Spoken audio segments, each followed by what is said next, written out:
Hi friends, welcome back to my channel and my new blog. तो कैसे हैं आप सभी। उम्मीद है अच्छे होंगे, सब खुश होंगे, अपने अपने कामों में बिजी होंगे। तो चलिए हम भी शुरू कर लेते हैं आज का काम। अभी सुबह के 8 बज चुके थे और बच्चे स्कूल चले गए थे।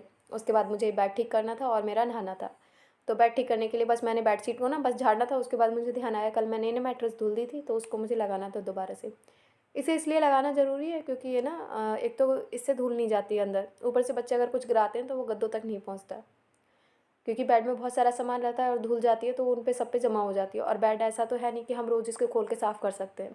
ये कभी कभार ही साफ़ होता है जब हमें बहुत ज़्यादा टाइम हो। तो बस बेड ठीक हो गया था, उसके बाद मैं चली गई नहाने।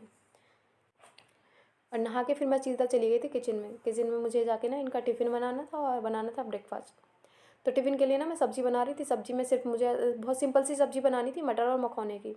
तो उसके लिए मैंने थोड़े से मखौनों को ना देसी घी में भून लिया है और उन्हें हमें ना अच्छे से भूनना है, थोड़ा सा क्रंचीपन सा आए उनमें। तो मखौने भून चुके थे, उसमें मैंने थोड़ा सा ऑयल डाला और टमाटर प्याज को मैंने काट लिया है। जैसे ऑयल गर्म हो गया उसमें मैंने डाल दिया था हींग जीरा। और हींग जीरा भूनने पे मैंने इसमें डाल दी थी प्याज। प्याज को बस हमें थोड़ा सा ब्राउन करना, ज़्यादा नहीं भूनना। इसमें मैंने लहसुन नहीं डाला है। तो बस जैसे ही थोड़ी सी प्याज ब्राउन हो गई थी, मैंने इसमें डाल दिए थे टमाटर। टमाटर को मैंने मोटा मोटा काटा है। टमाटर डालने के बाद ना मैंने इसमें मसाले डाल दिए थे, बहुत थोड़े से मैंने इसमें मसाले डाले थे, थोड़ी सी लाल मिर्च, धनिया और हल्दी, और उसके बाद डाल दिया था नमक। वहीं मैंने साथ के साथ इनका सैलेड भी मैंने तैयार कर दिया था। उसमें मैंने बस खीरा और थोड़ा सा नींबू काट के रखा था। तो टमाटर को ना हमें ज़्यादा मैश नहीं करना, सिर्फ मोटा मोटा सा ही रहने देना। और उसके बाद मैंने पानी डाल के इसको ढक दिया। और जब तक इसमें बॉईल आएगा तब तक मैंने यहाँ पे इनके लिए सैंडविच बना दी थी। सैंडविच में मैंने कुछ भी अलग से नहीं लगाया, सिर्फ जो रात की सब्जी बची थी थोड़ी सी ब्रोकली और शिमला मिर्च की, वही मैंने इसमें भर दिया है। और उसको बस अच्छे से दबा के ना सेक दिया है। तो वहीं साथ में ना उसमें बॉईल आ गया था, तो मैंने उसमें डाल दी थी मटर।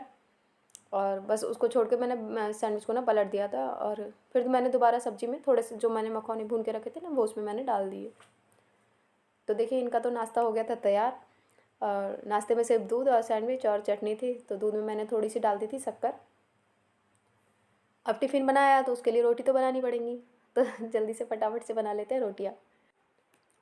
हाउसवाइफ कहने को एक बहुत छोटा सा शब्द है कि आपकी बहू या आपकी बेटी या आपके बेटी की बहू करती क्या है, वो एक हाउसवाइफ है। लेकिन हाउसवाइफ होना और उसको प्रूव करना ना बहुत मुश्किल हो जाता है, क्योंकि एक काम में से कितने सारे काम निकलते हैं ये कोई नहीं जानता। कह देते हैं अरे काम क्या है, सिर्फ घर का काम है, लेकिन घर के काम में भी कितने सारे काम होते हैं। तो चलिए कोई नहीं, इस टॉपिक पे फिर से बात करेंगे दोबारा। अभी नहीं, अभी तो टिफ़िन पैक भी करना है। तो मैंने यहाँ जो सब्ज़ी बनाई थी वो रख दी थी इनके टिफ़िन में। उसके बाद मैंने इसमें डाल दी थी 2 सिरके की मिर्च। उसके बाद मैंने एक टिफ़िन में रख दी थी रोटी और झट से मैंने पैक कर दिया है टिफ़िन। अब इनको जब जाना होगा मैं तुरंत उठा के दे दूँगी।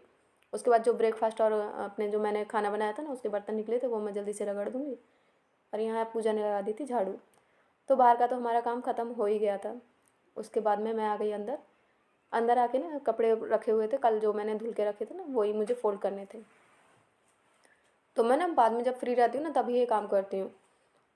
कपड़ों का काम एक ऐसी प्रोसेस है ना, 3 से 4 दिन तक चलती है। मेरी तो भाई चलती है 3 से 4 दिन तक। क्योंकि देखो कपड़े हम निकालते हैं, फिर उन्हें पहनते हैं, पहनने के बाद फिर वो गंदे होते हैं, फिर वो धुले जाते हैं, धुलने के बाद वो सूखते हैं, सूखने के बाद फिर वो अंदर आते हैं, अंदर आने के बाद फिर वो रखे रहते हैं। तब हमें टाइम होता है, तब हम उन्हें फ़ोल्ड करते हैं। फ़ोल्ड करने के बाद फिर उन्हें अपनी अपनी जगह पे पहुंचाना होता है। उसके बाद भी उसमें से निकलते हैं कुछ आयरन वाले कपड़े, उन्हें भी तो करके रखना है ना भाई। कौन करने आएगा। तो चलिए करते हैं कपड़े। कहने एक बहुत छोटा सा काम है कि कपड़े ही तो हैं, धुलना है और रखना है उठा के। नहीं, इस काम में भी कितने सारे काम हैं। तो यहाँ ना सॉक्स को मैं एक के ऊपर एक करके ऐसे फोल्ड करके रख देती हूँ। इससे ना मुझे ढूंढने में थोड़ी सी आसानी हो जाती है, वरना ना ढूंढते रह जाओ कि किसका कहाँ पे है पेयर।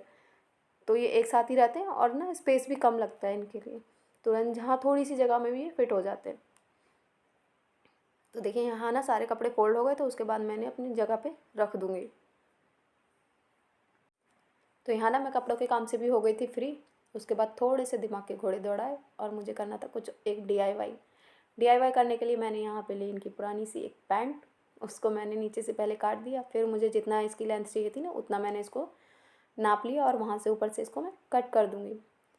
डीआईवाई मुझे बनाना था, मेरे पास एक डोर मैट था, उसका जो ना वो निकल गए थे धागे, तो मैंने उसकी जो रस्सियाँ बची थी वो मैंने निकाल के रख ली थी।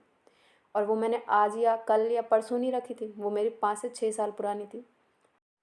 तो बस वो मैंने ना इतने सालों से बस संभाल के रखी थी और मुझे टाइम नहीं मिल रहा था कि मैं उन्हें अच्छे से मैं ना कर पाऊँ कुछ यूज़। और फेंकने का मेरा बिल्कुल भी मन नहीं था, क्योंकि वो मुझे बहुत अच्छी लग रही थी देखने में। तो बस उसी के लिए मुझे बनाना था एक डोरमैट, और तो उसे बनाने के लिए मुझे करना था एक बेस तैयार। बेस मेरा तैयार हो चुका था। तो ये वाली वो रस्सियाँ थी जो मैं बता रही थी। तो बस मैंने ना हॉट ग्लू गन की मदद से ना बस इसको ऐसे चिपकाते गई, और चिपकाते चिपकाते ना ये कंप्लीट सा बस हो गया। लेकिन फिर भी मुझे हॉट ग्लू गन पे ना इतना विश्वास नहीं है, तो मैंने इसके ऊपर सिलाई चला के इसके ऊपर मैंने टाँके लगा दिए थे, तो जिससे ना ये निकलेगा नहीं। मैं इसे कैसे भी धुल सकती हूँ, ये निकलेगा नहीं। और ये बनने के बाद बहुत ही सुंदर लग रहा था।